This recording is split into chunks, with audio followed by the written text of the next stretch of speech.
อ้ยตามใจเลยใช้จะจับสุดไปสอบไหมฮัลโหลฮัลโหล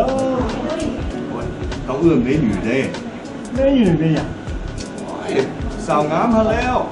แม่นว่ะเฮ้ยไม่อยู่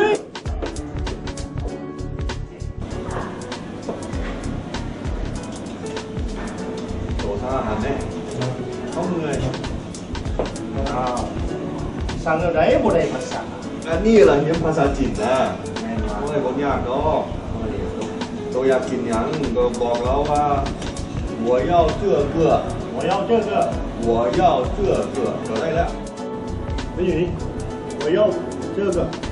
好的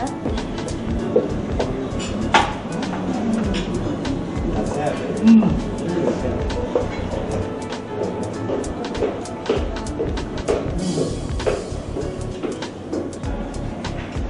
เลย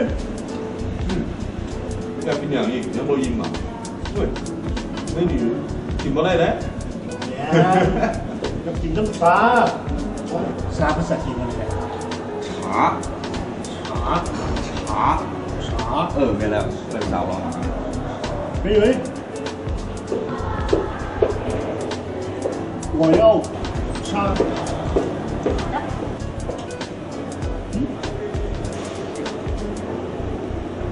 ไม่ยังสองมีแล้วโอ้ยอยากได้สองอยากได้น้ำซาโอ้ยตอบเสียงก็คือสาเมียนชาส้มเมียนชาชาซาเป็นสาชาสาเมียนชาซาเป็นชาส้มเมียนชาส้มเป็นชา这个是茶โตบอกว่า我要ชาแน่นอนผู้สาวที่เอาส้มมาให้แล้วได้ที่ได้น้ำชาว่ากับเราไหม不要茶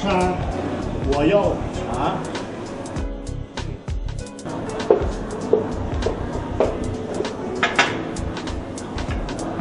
茶ชาส้มชาชาส้มชาหุ้ยชา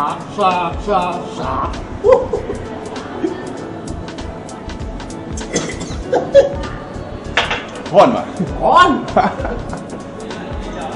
ชาคอยได้เจ้าก็ได้เราได้